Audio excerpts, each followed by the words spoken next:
Good morning. Good morning. How y'all are? Just got to give it a second here for my IG folks. Yeah, it looks like we're good to go. Hopefully, everyone can hear me. You know what? Let me do one other thing here, real quick, so we're not causing any issues when it comes to the stream. So I appreciate you while I get this technicals together. All right, so we're good to go now. We don't have any looping of the video. Get good with this stuff, man. Get good with this stuff. How's everybody doing? Hopefully you're you know, enjoying yourself over your holiday if you have that time to spend with you and your family. Uh, Want to do a market update. I think this is something that I might start doing more regularly with all of the folks out talking about the housing market. Uh, I figure I should come out and give my perspective because I don't necessarily agree with a lot of stuff that's out here, a lot of fear-based, emotional-based type things. So just a lesson in life. If you don't like the way something is going, throw your hat in the ring, you will. And what is it? Be the change that you want to see. I think that's what I've heard before. So want to talk today about the market as it pertains or in reference to those of you that are looking to either purchase a home or refinance your current position, residential real estate.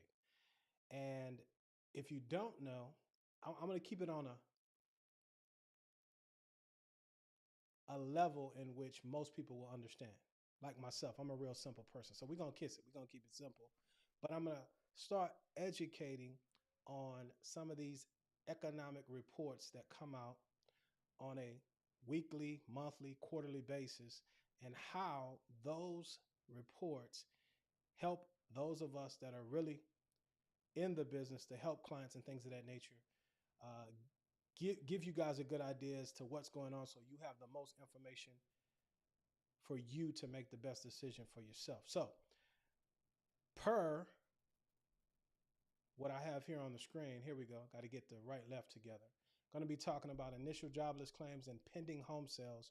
Those reports actually come out tomorrow.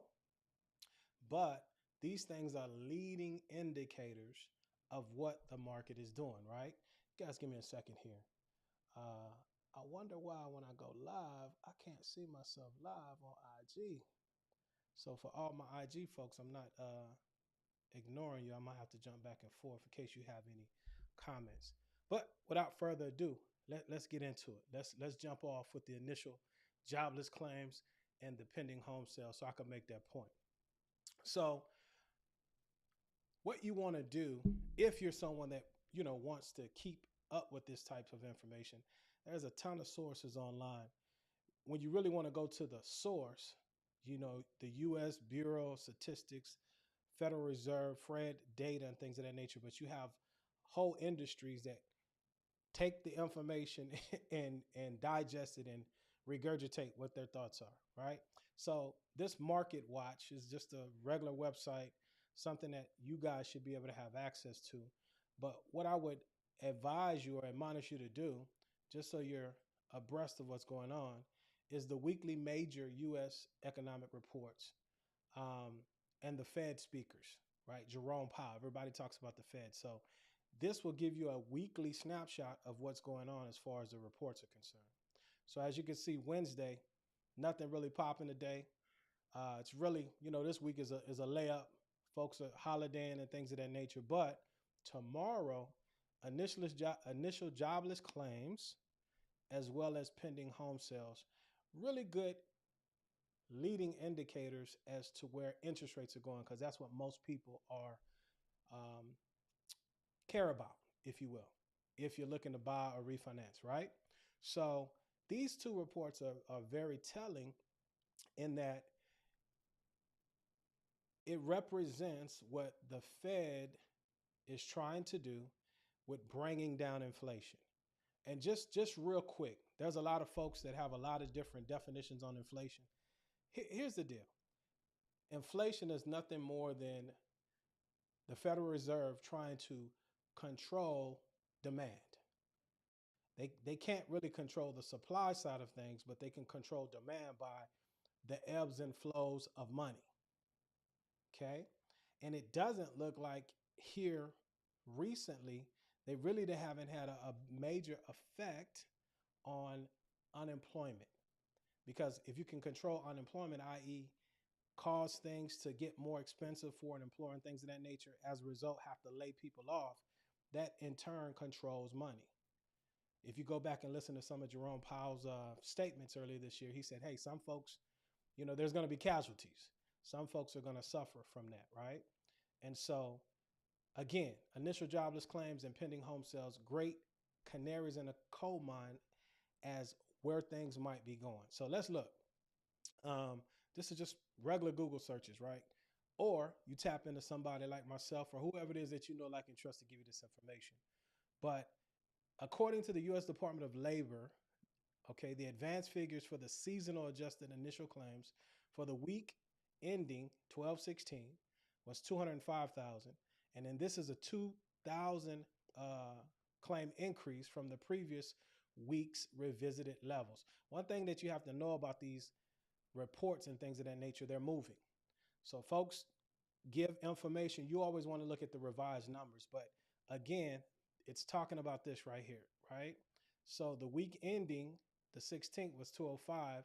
They're expecting, let me go in here, the forecast is for 215,000 jobless claims. Again, why that's important is because the Fed is trying to control monies in people's pockets.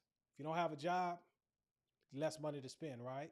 Less money to spend, less folks out trying to buy a home in this context. So the concept is, the theory is, prices should start coming down. Okay. That's as simple as I could put. So as you can see, this number is going up, which is in lockstep with the economy or inflation coming down. But that's how it works, right? So now, moreover, when we look at the pending home sales, the last time we really got this information, right, was in October. It's a lagging indicator, a lagging report, okay, in that it's not real time. And there's some sources out here that give you real time data.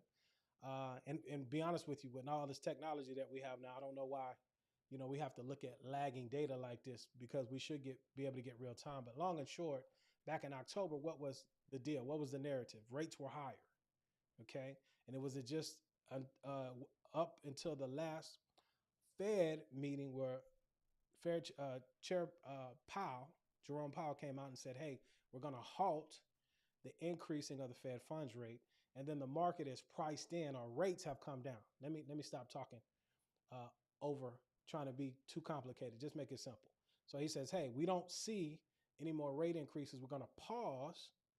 And so now stock market and powers that be, people that sell bonds and things of that nature, have factored into the rates, and rates are coming down. Okay. So now, according to Y charts, this was the source that I'm citing here on this Google search. The last value for the U.S. pending home sales year over year was down a little over 8% from October of 2023. So tomorrow when we get this pending home sales, if we see that these numbers, right, it was down actually month over month, 1.5%, but year to date down 8%, right, as far as sales are concerned. If you think about it, it makes sense, right? Interest rates are higher, folks on the sideline. Okay. It's the sky is not falling. It's working to plan. But pending home sales, when we get that number tomorrow, if we see that number getting better, well, then you can see that it's directly related to interest rates falling. Okay. And you guys ride with me here, because this is very important if you are thinking about buying a home and when to get off the sideline. Because a lot of you, in my opinion, depending on who you're listening to, going back and looking in the past, have missed great opportunities to get in at lower price points because of the supply side of things, okay, which the Federal Reserve cannot manipulate. Can't manipulate it, right? So let me stop here. I don't have any questions. Let me just double check real quick before we go on. Yeah, yeah, we're good to go. And I don't expect a lot of people on right now because this is something new that I'm doing, but the audience will grow the longer we're on, right? So let's get back into it. So initial jobless claims, pending home sales. So as we move forward, let me jump back here, cover those two things. Let's look at the unemployment rate, okay? Because initial jobless claims tied to the unemployment rate, and this is something that a lot of people don't look at. And long and short, just another simple Google search, right? What did I put in there? U.S. unemployment rate. As of the time of this video, if you look at the sources, the Bureau of Labor Statistics, that's where you could go get the information from the horse's mouth. The United States Department of Labor, okay, it tells you that the unemployment rate is at 3.7%. And for those of you that don't know, that's great. That's super low. I mean, anytime it's under 4% is phenomenal. And if you think about it, with all of this stuff that we've been going through, to have an unemployment rate that's less than 4% shows you that the mindset of yesteryear, as far as trying to destroy employment, okay, is not locking in step with what's happening now. And I think what is allowing the economy still to be strong as far as employment is concerned is a couple of different factors. One of them, in my opinion, is based upon what I'm doing now. Okay. The new industrial revolution is the internet. So more people are able to make more monies in untraditional ways. Okay. So one thing that you must not do, and we all do it, so it's not a knock. I have to remind myself as well, is that whenever you get locked into your algorithm, you think that everybody is on the same playing field that you're in. And that's a very dangerous mistake to make, okay? Because unemployment is at 3.7%. In other words, there's 6.3 million people, okay, unemployed, and then 2.1 that are on the unemployment benefits, okay? Stated differently, let's look at it differently. Okay, there's, as of November 2023, there's 161.97 million Americans that are working. So if you watched the video yesterday when we just talked about the size of the growth of Texas, if you will, right? The number, the sheer size from 2000 to 2023, almost 10 million people have come into this state alone. But US population wise is growing. Okay. So you got to keep that in mind, that you may, and you know, hopefully you're not experiencing this, but if you are someone that is unemployed, don't assume that everyone else is, because they're not. If you're making a certain income, don't assume everyone else is, because they're not. That's a beauty of me being on this side, is because I get to see the economy at work. And there's a lot of folks, young and older, that are making a lot of money. W-2 employment. Everybody doesn't have 4 or 5 jobs and just barely scraping by. And you can be confused in thinking that's the case when you look at certain sources, social media, the news, and things of that nature, because you got to remember, they make money by attention, eyeballs. Nothing gets more attention than drama. If you don't believe me, the next time you're driving down the street or highway and there's a wreck, there's always a backup of traffic, because everybody's want to look a loo to see what happens, right? If it bleeds, it leads.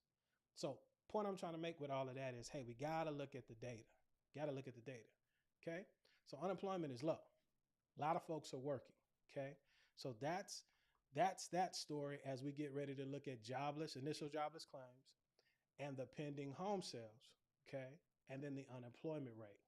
Now, all of those things, although they're not a direct, um, there's not a direct correlation, meaning when one of the other things happen directly, it doesn't directly affect what we're going to be talking about next. But a combination of those things affects what we talk about, the 10-year Treasury note. Okay. And the 10-year Treasury note is a benchmark that you can use when you're looking at mortgage rates. And if you just look at this line here, we can see a trend. There was a downward trend, and then we have a bounce here, December 2023, December 27, 2023, that's today. And then this is what's going on as far as the day is concerned. But overall, it's down, right? Under 4%.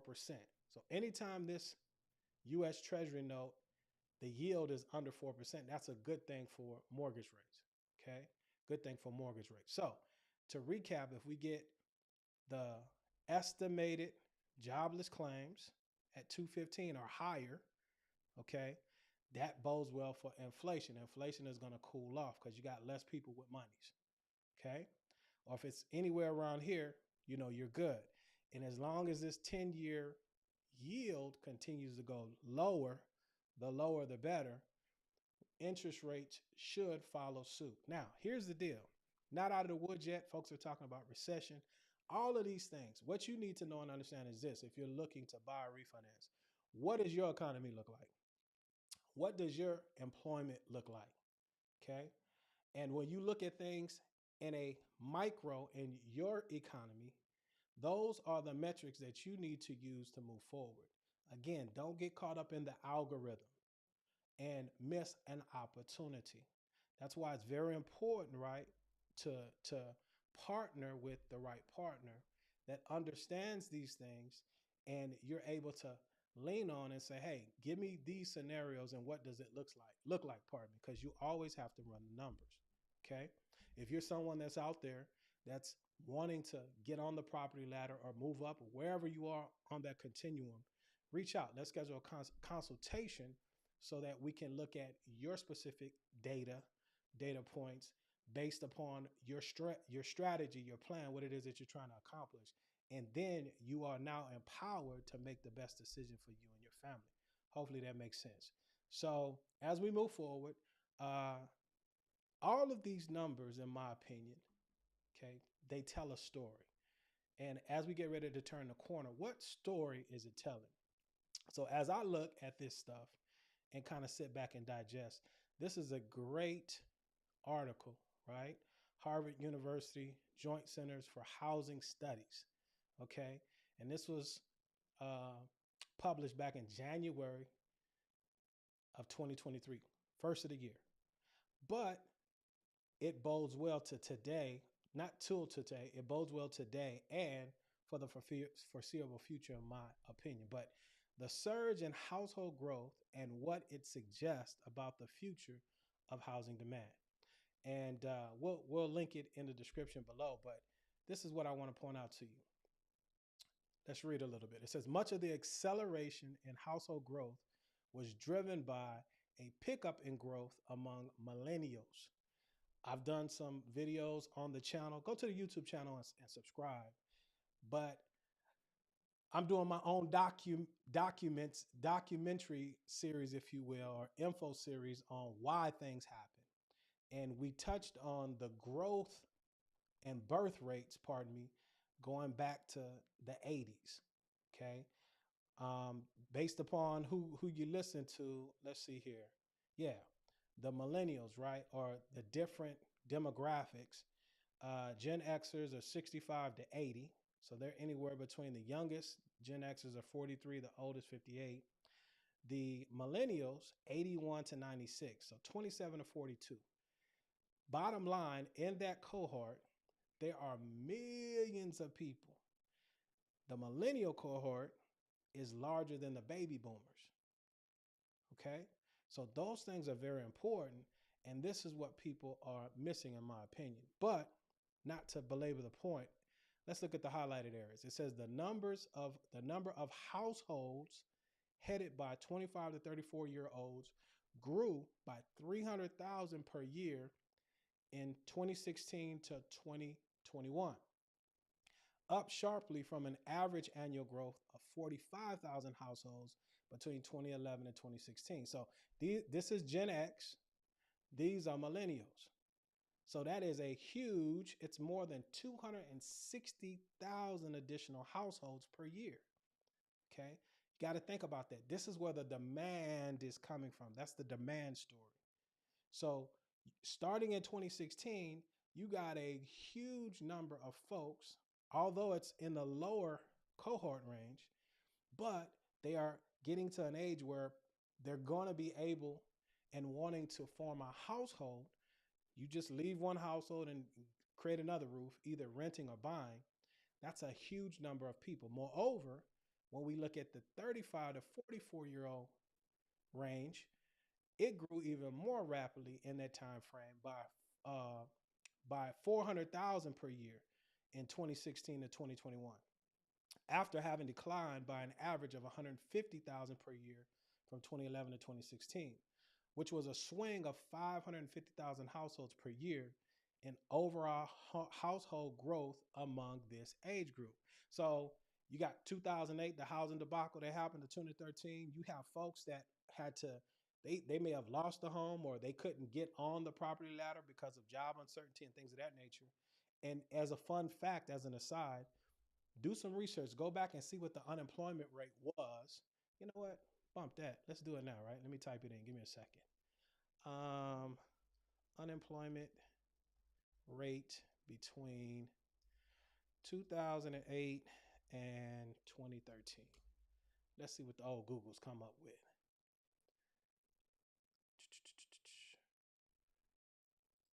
Okay, let's jump over there. So it says the unemployment rate in the United States was 7.4% in 2013, which is 7 tenths of a percentage point decrease from the previous year. In the fourth quarter of 2013, the unemployment rate was 7%, right? It says the Great Recession, which lasted from 2007 to 2009, caused the unemployment rate to more than double from less than 5% to 10%. So that makes the point, right? When we go back and we look at the unemployment rate now, okay, it's 3.7%. So this is a bonus, if you will, for all of you guys that are on the sideline waiting for all of this housing inventory to come about. Because think about it, you had a lot of home surplus, okay? Then you had unemployment rate at anywhere between up to 10% in that range, okay? Foreclosures on top of unqualified mortgages. That was a result of Dodd-Frank, one of the things that came about to prevent unqualified people getting into homes, okay? We don't have enough homes for these home prices to drop 40, 50% or go back to 2019 levels. It's not going to happen. There's a supply shortage. But I'm showing here in this study that the demand is crazy, and it's probably going to be like that through 2030. If you notice, they're talking all these 2030 initiatives, right? And for all of you house haters out there, here's the deal. Think about how the economy is stimulated when a house is built, and then all of the jobs and things of that nature that are associated to home ownership. It ain't going nowhere. There's not much that we produce. This is a consumption economy. It's why it's very important for you guys to get on the ladder sooner than later. And some of you need to get into the 21st century economy, and you're going to need more than that steady Eddie. You got to increase your skills to pay the bills. I digress. Back to this article. It sums it up and says this: various economic factors in 2020 to 2021. We all know what was going on, right? Enabled many people, largely millennials, to form and had new households when they had not been able to do so for years prior or previously. So wages went up 4.9% in 2021, and unemployment rate dropped from 6.7% in December of 2020, right during the pandemic. It just dropped to 3.9%. We're not even at 3.9% now, okay? In December of 2021. It says 3 rounds of stimulus payments helped adults grow savings for deposits or down payments, and the pause in the student loan payments left borrowers an average of $200 more a month to spend on other items. Hopefully, you guys took those monies and put it in something like a home or something that's going to benefit you. But all of those things are going away. And we can look at the data. I won't show it to you now, but we can look at the data that the savings rate is almost gone. All that stimulus money is almost spent. The student loans have resumed, and had a video last week. Over 40% of people with student loans didn't make the first payment after having not had to pay over 3 years. Let me tell you guys, respectfully, if you have student loans, get on one of those income-based repayment plans. I have partnered with somebody. I don't get paid, but they're about helping you get on the program, stay on the program, and showing you a path to forgiveness if you qualify. But don't go back and let it go into default. Makes no sense. If you have those situations, reach out. I could connect you to the source that I'm talking about. But student loan payments are back, right? So all of these things, student loan payments, okay, the stimulus money drying up, okay, these things are helping bring inflation down. But again, don't fall into the trap of thinking that everybody is in the same boat that you are, because folks are buying, okay? Folks are buying. So now, I think we made the demand story, right? So now, okay, let's give some solutions, and then I'm gonna get out of here because we're about solutions. Before I do that, let me just check to see if anybody has any questions. Nah, I'm good. I'm good. Yeah. Those that are watching, y'all getting this good, right? You getting it early. You feel me? So let's look at some solutions, right? Uh, I was gonna start in the home state, but for those that don't know, we live nationwide. But affordability is the key. And when I looked at HUD's or FHA's annual report, this was the overwhelming thing. Uh, Black and brown folks use FHA a lot, but white folks use it the most. So all of this color thing that everybody's on, everybody's using FHA, and you should, because they have a lot of affordability aspects to it. Okay. So we're gonna move the race out of the side out to the side and focus on why are folks using the FHA product, because it helps people overcome the down payment and or closing costs, affordability of getting into a home, because ownership in a primary residence, be it single family, duplex, triplex, or fourplex, is the foundation for the vast majority of us Americans and your wealth to be able to pass it on generationally, period. So now with that said, one of the programs that I love a lot that helps deal with affordability by helping with down payment and closing costs in the state of Texas is TSHAC. TSHAC, Texas State Affordable Housing Corporation. Here's the deal though, things are changing. More people are recognizing the benefit, which is a good thing. And so it's not a hidden secret anymore. So much so that the mortgage credit certificate, anybody's been watching me, you know, something I've been talking about since 2012. Okay. One of the best things for anybody to have gotten, but you have to be a first time home buyer the first time to get it. It's another subsidy from the government to help you get on the property ladder. Well, at this point in time, it's on pause. The standalone is gone. The combination with one of the down payment assistance programs on hold. Point I'm trying to make is you have competition, not just interstate or within the state, but you have a lot of people coming here from other places, right? So if you want to know more about this program, reach out.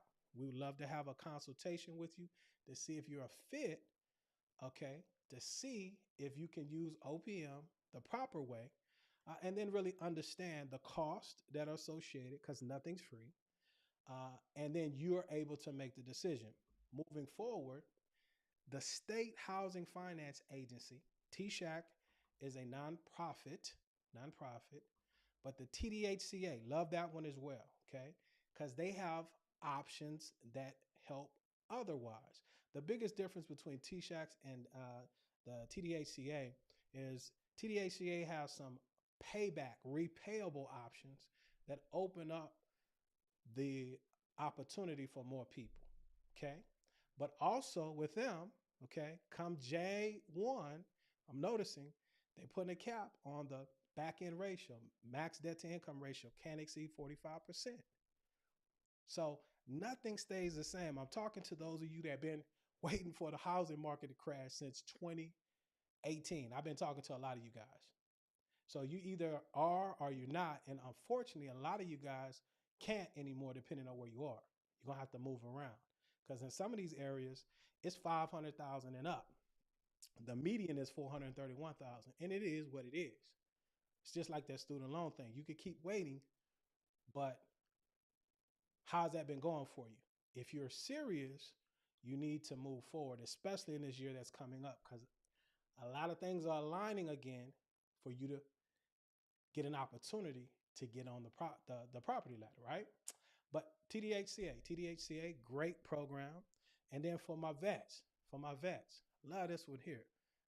Aside from the basic, you know, VA loan, which is awesome, but a lot of you guys have the qualified disability that you need to have to be able to get a below market interest rate. These rates come out every Monday, and you have to secure that monies no later than, I say, Wednesday of that week, because again, it's just like anything else. You may have been accustomed to during this holiday break, as an example, my beautiful wife said, "Hey, Red Lobster's open, right? Let's go. Let's get the family together. Go to Red Lobster." When in her mind, where we live, she thinking 2012. Well, there's a whole lot of people here now.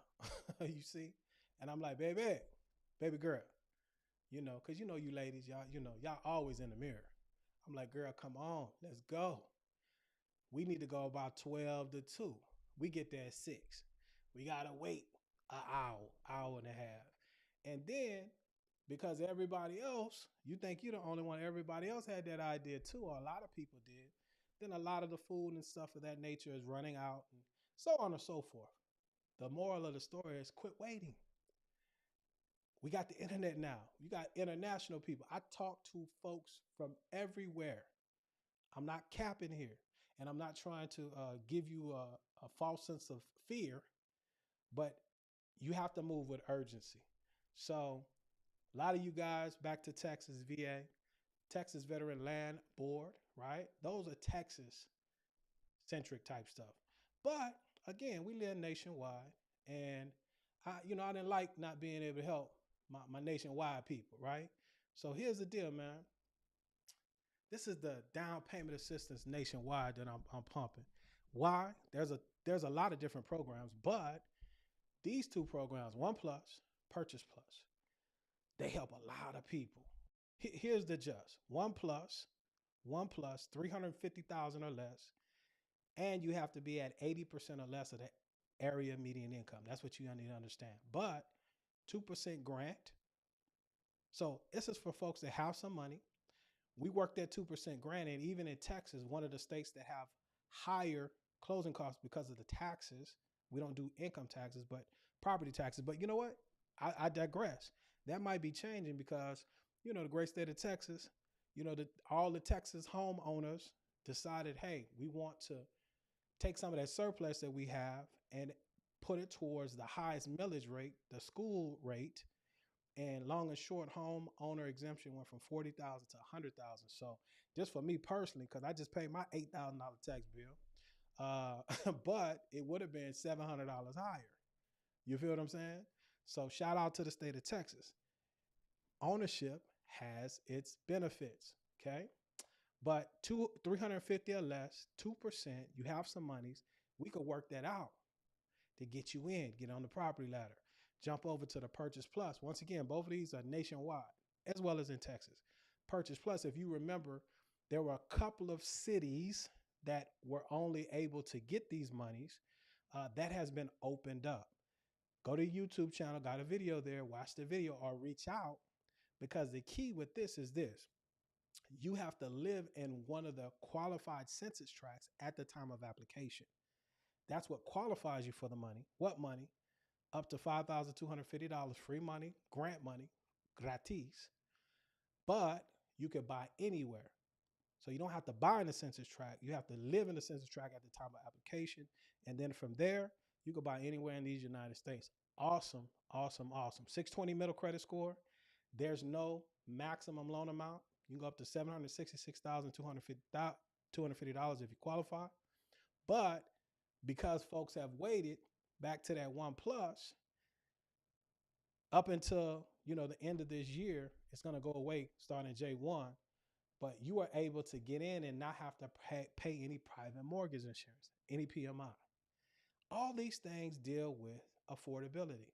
Now, the private mortgage insurance that's going to be associated with this, if you qualify, is going to be below market. Okay, it's very, very affordable. But my point is, by waiting, you missed out on an opportunity not to have any. So that's the market update for 12/27/23. Let me know if you like this. Okay. If this is stuff that you would like to see more often, let me know. I'll bring it to the fore. Again, I'm putting my spin on it.